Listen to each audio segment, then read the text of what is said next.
నమస్తే, welcome to Leo. మొత్తానికి వ్యూహం ప్రకారమే జగన్ వచ్చాడా? అయితే గవర్నర్ కన్నా ముందే జగన్కి మైక్ ఇవ్వలేదని చెప్పి అలిగాడా? కానీ 11కు ఉన్నటువంటి సెంటిమెంట్ ఏంటి? వచ్చింది 11 మంది, 11 నిమిషాలు కూడా లేకుండే బయటికి వెళ్ళిపోవడాన్ని ఎలా చూడాలి?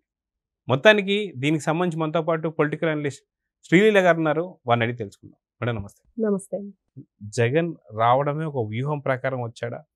అది కాక వచ్చిన తర్వాత తనకు మైక్ ఇవ్వలేదని కానీ లేదా ప్రతిపక్ష హోదా ఇవ్వలేదని చెప్పి మాట్లాడటానికి కూడా కొంత సమయం తను తీసుకుని ఉంటే బాగుండేది. కానీ ఇక్కడ గవర్నర్ గారిని అవమానిస్తూ గవర్నర్ గారు మాట్లాడుతున్నప్పుడే పోడియం దగ్గరికి తనకున్న మందిని పంపించడం కానీ, అక్కడ ఉన్నటువంటి బొత్స సత్యనారాయణ నువ్వు ఇక్కడేం చేస్తున్నావు, అక్కడికి వెళ్ళని చెప్పేసి అన్నావు. అక్కడ బొత్స సత్యనారాయణ అవమానించాడు, అదేవిధంగా గవర్నర్ కూడా అవమానించాడు. అంటే గవర్నర్ గారి కన్నా ముందే జగన్కి మైక్ ఇవ్వాలా? అంటే వాళ్ళ ఉద్దేశం ఏంటి అంటే ఏం చెప్తారు? జగన్మోహన్ రెడ్డి ఈ రోజున ఎట్టకేలకు అసెంబ్లీకి హాజరయ్యాడు. ఎందుకు వచ్చాడు, అసలు వస్తాడా రాడా, ఎన్నో విధాలుగా జనం అందరూ కూడా నిన్న మ్యాచ్కి ఎంత ఉత్కంఠంగా ఉన్నారో తెలియదు కానీ ఈ రోజైతే జగన్మోహన్ రెడ్డి కోసం చాలా ఉత్కంఠంగా ఎదురు చూశారు. మొత్తానికి త్రిపులార్ గారు ఏదైతే వస్తావా చస్తావా, చచ్చినట్లు నిన్ను రప్పిస్తాను అసెంబ్లీకి, ఎలాగైనా సరే అసెంబ్లీలో కూర్చోబెట్టాలి అని చెప్పి ఆయన ఎన్నో విధాలుగా ట్రై చేసి చివరికి రఘురామకృష్ణరాజు గారి పాచిక పారింది చెప్పుకోవచ్చు. అతన్ని ఇప్పుడు జగన్మోహన్ రెడ్డికి రఘురామకృష్ణరాజు గారిని, అయ్యన్న పాత్రుడు గారిని చూస్తుంటే భయం వేస్తుంది. చలి, వణుకు, జ్వరం అన్నీ వచ్చేస్తున్నాయి. అందుకే రాలేదు. సరే వచ్చారు. వచ్చిన వాళ్ళందరూ ఇన్ని రోజుల నుంచి ప్రతిపక్ష హోదా, అసలు వీళ్ళకి ప్రతిపక్ష హోదా ఇవ్వవలసింది ఎవరు? ప్రజలు ఇవ్వాలి. వాళ్ళని అడగండి, మంచి పనులు చేయండి ప్రజల కోసం, వాళ్ళు ఇస్తారు అప్పుడు. కానీ ఈరోజు వచ్చిన వాళ్ళంతా ఏం చేశారు? మరి గవర్నర్ గారు ప్రసంగం చేస్తున్నారు, మరి ఆయనకు ఒక గౌరవంగా మనం ఇవ్వాలంటే ఏం చేయాలి? వీళ్ళు ప్రశాంతంగా కూర్చొని వినాలి. అసలు ఒక సభలో ఉన్నప్పుడు సభను ఏ విధంగా మనం గౌరవించాలి? మనం ఒక పంక్తిలో కూర్చొని భోజనం చేస్తేనే మన భోజనం అయిపోయినా కూడా అవతల వాళ్ళు భోజనం అయ్యాకే మనం లేగవాలి అనేది ఒక సంప్రదాయం ఉంది. ఆ విధంగా ఒక సభకి ఒక గౌరవం ఉంటుంది. ఆ గౌరవం అనేది జగన్మోహన్ రెడ్డి అంటుకోకి తెలియదు. ఎందుకంటే వాళ్ళు సభలు పెట్టినా కూడా ఎలా ప్రసంగాలు ఉంటాయో వాళ్ళవి, బూతుల పురాణాలు, వీళ్ళు మాట్లాడే మాటలు, ఇవన్నీ కూడా అందరికీ తెలుసు. ఈ రోజున గవర్నర్ గారు ఏం చెప్పారు? 2019 నుంచి 24 వరకు వీళ్ళ ప్రభుత్వంలో ఏం చేశారు వైఎస్ఆర్సీపీ వాళ్ళు అనేది ఆయన చెప్తూ వచ్చారు. అది ప్రజలకి వినపడకూడదు. ఎక్కడ వినేస్తారో మేము చేసిన ఇవన్నీ కూడా, ఎక్కడ ప్రజలకు నిజాలు తెలిసిపోతాయో అని చెప్పేసి వాళ్ళలో ఒక భయం క్రియేట్ అయింది. జగన్మోహన్ రెడ్డి కనుసైగతోటి అందరూ కూడా ప్లకార్డ్స్ పట్టుకొని వేదిక అక్కడికి వెళ్ళటం, గందరగోళంగా అరుపులు, ఆయన మాటలు విందాము అసలు ఏం చెప్తున్నారంటే విననీయకుండా చేశారు. 11 మంది 11 నిమిషాల్లో బయటికి పరిగెత్తారు. అసలు ఉండలేదు అక్కడ. జగన్మోహన్ రెడ్డి, బొత్స సత్యనారాయణ గారు ఆయన సీనియరు, ఆయనకు కూడా గౌరవం లేదనమాట. ఏదో ఎలా మాట్లాడతాడంటే అసలు ఐపీఎస్లను కూడా తన కాళ్ళ దగ్గర కూర్చోబెట్టుకున్న సన్నివేశాలు మనం చాలా చూసాం. అట్లాంటి వ్యక్తి గౌరవమైన సభకి ఏ విధంగా మనం ప్రవర్తించాలనేది ఎలా తెలుస్తుందండి జగన్మోహన్ రెడ్డికి? తెలీదు. అలానే ప్రవర్తించాడు. ఈరోజు బయటికి పరిగెత్తారు అందరూ. బయటకు వచ్చేసి ఏదో గోడు అంటే, ఇప్పుడు చంద్రబాబు నాయుడు గారు ముఖ్యమంత్రిగా ఉండి ఆయనకి ఎంతసేపు టైం ఇస్తే అంతసేపు నాకు ఇవ్వాలని అంటున్నారు. ఎందుకు ఇవ్వాలి? ఏం చెప్తారు మీరు? లేచిన దగ్గర నుంచి మీ బూతుల పురాణం వినలేక చచ్చిపోతున్నారు. ఏం మాట్లాడతారండి వీళ్ళు? అసలు అడ్డగోలు వ్యవహారం. పేరు నాని కూడా చివరికి అక్కడికి వచ్చేసాడు జైలు దగ్గరికి. వల్లభనేని వంశీ భార్య ఒక స్త్రీ పక్కనుంది, పిల్లలు స్త్రీలు ఉన్నప్పుడు మనం ఎలాంటి మాటలు మాట్లాడాలనేది లేదు. అసలు అందరికంటే ఇప్పుడు గౌరవంగా ఉండ ఒక సభనే వాళ్ళు కౌరవ సభగా మార్చిన వ్యక్తులకి ఇంక ఇట్లాంటి నీతి నియమాలు ఏమి ఉండవు. అయితే మనం చూసుకుంటే ఏదైతే ఒక వ్యూహం ప్రకారమే వీళ్ళు వచ్చినట్టుగా, అదిగాక గవర్నర్ గారు మాట్లాడుతున్నప్పుడు కూడా వీళ్ళు ఆ అల్లరి చేయడాన్ని ఎలా చూడాలంటే, అంటే గవర్నర్ గారి కన్నా ముందే వీళ్ళకి ఒక ప్రతిపక్ష హోదా ఇవ్వడం కానీ, లేదా వీళ్ళకి మర్యాద చేయాలి అంటే గవర్నర్ కన్నా ముందే జగన్కి మైక్ ఇవ్వాలంటారా? ఒకవేళ నిజంగానే ఒకవేళ అన్ని ఉన్నటువంటి రాజ్యాంగంలో ఉన్నటువంటి ఒక ఇన్స్ట్రక్షన్స్ అన్ని తీసి పక్కన పెడితే జగన్కే ముందు మైక్ ఇచ్చారు అనుకుందాం. గవర్నర్ గారి కన్నా ముందే జగన్కి మైక్ ఇస్తే ఏం మాట్లాడే వాళ్ళంటే ఏం చెప్తారు? జగన్మోహన్ రెడ్డి ఏం మాట్లాడతాడండి? అతనికి ఏం తెలుసు? రాజ్యాంగం గురించి, రాజారెడ్డి రాజ్యాంగం మాత్రమే తెలుసు జగన్మోహన్ రెడ్డికి.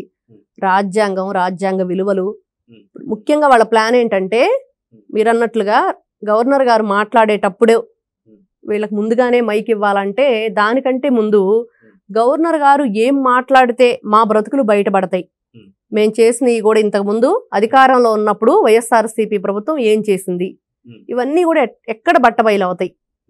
వీళ్ళ ఆలోచన అది. ఇంకొకటి, వీళ్ళకి ఎంతసేపటికి మొన్న కొడాలి నాని అన్నాడు ఉద్యోగం పీకేశారని. ఆ హోదా కనిపించాలి, ఆ హోదా ఉంటేనే వీళ్ళు మాట్లాడతారు. అంటే వీళ్ళు ప్రజల కోసం ఉండే మనుషులు కాదు, ప్రజల పక్షాన మాట్లాడే మనుషులు కాదు. వీళ్ళకి ఏం కావాలి? హోదా ఉండాలి, ఆ పలుకుబడి కావాలి. బయటకు వస్తే ఆ ట్యాగ్ ఉంటేనే వీళ్ళు ఎమ్మెల్యే, ఎమ్మెల్సీ, ఇంకోటి ముఖ్యమంత్రి, ఉప ముఖ్యమంత్రి ఇట్లాంటివి ఉంటేనే వీళ్ళు మాట్లాడతారు. అదే ఒప్పుకున్నాడు కొడాలి నాని. ఆ విధంగా ఈ రోజు జగన్మోహన్ రెడ్డి కూడా గవర్నర్ గారి కంటే ముందే వీళ్ళ అరుపులు కేకలు ఏంటంటే ముందుగా వీళ్ళని వచ్చేసారు 11 మందిని పేరున కూడా బొట్టు పెట్టి ఆహ్వానించి సభలో కూర్చోబెట్టలేదు, పరదాలు కట్టలేదు, చెట్లు నరకలేదు, హెలికాప్టర్ అరేంజ్ చేయలేదు, ఇవన్నీ కూడా మర్చిపోయారు. అదే ఆయన గొగ్గోలు. అయితే పవన్ కళ్యాణ్ గారు కూడా చాలా ధీటుగా స్పందిస్తూ చాలా హుందాగా మాట్లాడుతూ జగన్మోహన్ రెడ్డి మీరున్నటువంటి ఒక పరిస్థితుల్లో మీకు ఇవ్వాల్సినటువంటి ఒక గౌరవం ఇచ్చారు, అంతకన్నా ఇంకొద్దిగా ఎక్కువ ఇచ్చారు.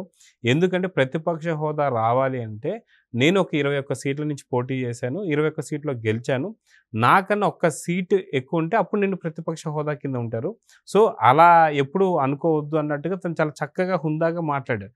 సో నిజంగా ఒకానొక టైంలో అసలు ఒక్క సీటు కూడా లేనటువంటి సమయంలో, అంటే ఒకే ఒక సీట్ ఏదైతే ఉందో అది రావడం, వచ్చిన తర్వాత రాపాక వరప్రసాద్ మళ్ళీ వైసీపీ లాగేసుకోవడం, కానీ తన నిబద్ధతతో 10 సంవత్సరాలు ఉన్న తర్వాత ఇప్పుడు 100% స్ట్రైక్ రేట్ చూసాం. సో పవన్ కళ్యాణ్ గారు ఎంతో వెయిట్ చేస్తే ఈయన ముఖ్యమంత్రి చేశారు 151 సీట్లతో, అదేవిధంగా ప్రతిపక్షానికి రాగానే తనకున్న మర్యాదలు పోయాయని చెప్పి ఎందుకు అనుకుంటున్నానంటే ఏం చెప్తారు? జగన్మోహన్ రెడ్డి ముఖ్యమంత్రిగా ఉన్నప్పుడు ఏం మాట్లాడాడు? ఒక్క సీటు కూడా రాలేదని చెప్పేసి ఎంత అవహేళన చేశారు పవన్ కళ్యాణ్ గారిని. ఈ రోజున ప్రతిపక్ష హోదా ఇవ్వండి అంటున్నావు. ఆ రోజు 23 మందితో చంద్రబాబు నాయుడు గారు అసెంబ్లీలో అడుగు పెడితే ఏం మాట్లాడాడు ఇతను? సగం మందిని లాగేసుకుంటే ఇక్కడ ఆ హోదా కూడా ఉండదని. నువ్వు మాట్లాడే కదా అవన్నీ కూడా. ఈ మాటలు ఇప్పుడు నీకు వర్తించవా? ఆ రోజు నువ్వు మాట్లాడావు. ప్రతిపక్ష హోదా అంటే ఏంటో ఆ రోజు నీకు తెలుసు కదా. మరి ఎలా ఇస్తారనుకుంటున్నాడు జగన్మోహన్ రెడ్డి? నిన్న పవన్ కళ్యాణ్ గారు వాళ్ళ ఎమ్మెల్యేలందరినీ కూర్చోబెట్టి చక్కగా మీరు ఆవేశపడకండి, మనకు తెలుసు ఎందుకంటే జగన్మోహన్ రెడ్డి అండుకో ఎట్లాంటి మాటలు మాట్లాడతారు, అంత వెంట్రుక భాష వాళ్ళది, కాబట్టి వెంట్రుక భాష ఎవరు కూడా రియాక్ట్ అవ్వద్దు, నక్కకి నాగలోకానికి ఎంత తేడా ఉందో మనకి వాళ్ళకంత తేడా ఉంది, కాబట్టి ఎవ్వరు కూడా.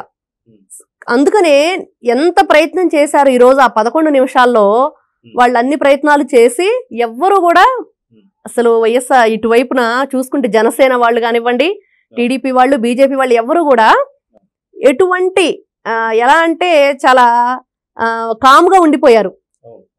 ఇప్పుడు ఒక గజరాజం వెళ్తూ ఉంటే కుక్కలు మరుగుతూ ఉంటాయి, కానీ తన దారిన తనకు అసలు లెక్క కూడా చేయదు. అలా ఉంది ఈ రోజున అసెంబ్లీలో వీళ్ళు గగ్గోలు పెడుతుంటే గజరాజం చూసి కుక్కలు మరుగుతున్నట్లు తప్పించి ఏంటండి ఈ రోజున జగన్మోహన్ రెడ్డి? ఆ రోజున ఒక్క సీటుకు కూడా అతను ఇన్ని సంవత్సరాలు, మరి ఈ రోజున 21కి 21 వచ్చినాయి అంటే పవన్ కళ్యాణ్ గారికి ప్రజల్లోకి వెళ్ళి అధికారంలో ఉన్నాము. ఈ రోజున కొడాలి నాని మాట్లాడినట్లు నేను ఉద్యోగంలో ఉంటేనే మైక్ పట్టుకొని మాట్లాడతాను, ఉద్యోగంలో ఉంటేనే బూతులు తిడతాను, ఉద్యోగంలో ఉంటేనే రాష్ట్ర ప్రజల గురించి నేనేదో ఆలోచిస్తాను అని చెప్పి మాట్లాడుతున్నాడు. అలా చేయలేదు ఆయన. చంద్రబాబు నాయుడు గారు కానివ్వండి, పవన్ కళ్యాణ్ గారు కానివ్వండి, వాళ్ళు ప్రతిపక్షంలో ఉన్నా కూడా ప్రజల గురించి ఆలోచించి ప్రజలకి సేవ ఎలా చేయాలి, వీళ్ళు బోట్లు తగలబడితే ఆ రోజు చూసాం మనం. పవన్ కళ్యాణ్ గారు డబ్బులు ఇస్తే వాళ్ళు ప్రభుత్వానికి ఏదైతే మనం రీఫండ్ చేస్తున్నాం అది ఇవ్వము అని చెప్పారు. ఇట్లాంటి గనులు వైఎస్ఆర్సీపీ వాళ్ళు. వీళ్ళని ఏ విధంగా చూసుకోవాలంటే వీళ్ళకి మర్యాద అనేది తెలియదు. వాళ్ళు అధికారంలో ఉంటే ఒకలాగా, అధికారం కోల్పోతే ఇంకోలాగా మాట మారుస్తూ వాళ్లే మాట్లాడతారు. మనం నందిగామ సురేష్ను కూడా చూసాము, ఆయన కూడా అంతే మాట్లాడాడు. బయటికి రాగానే స్టేషన్లో నుంచి నన్ను చాలా బాగా చూసుకున్నారు ఆఫీసర్లందరూ, వాళ్ళకి ఎన్ని విధాలుగా అవకాశం ఉంటే అన్ని విధాలుగా కూడా సెక్షన్స్లో నన్ను మంచిగా ట్రీట్ చేశారన్నారు. మొన్న ప్రెస్ మీట్ పెట్టి ఏం మాట్లాడుతున్నాడు? 5 నెలలు నన్ను జైల్లో వేసేసి నా కుటుంబానికి నన్ను కానీకుండా చేశారు, నా భార్య బిడ్డలను చూసుకోలేకుండా చేశారు అంటే 2 విధాలుగా వీళ్లే మాట్లాడతారు. అట్లాంటి పోకడ ఈ జగన్మోహన్ రెడ్డి అండుకోది. సో చూద్దామండి ఖచ్చితంగా ఏదైతే అసెంబ్లీలో కరెక్ట్ 11 నిమిషం తర్వాత పరారైనటువంటి జగన్ ఇప్పుడు ప్రజలకి ఎటువంటి సమాధానం చెప్పుకుంటారు, వాళ్ళ నియోజకవర్గ సంబంధించిన ప్రజలకి ఎలాంటి సమాధానం చెప్తాడో చూద్దాం మరి. నమస్తే. Please subscribe to Leo News for more videos.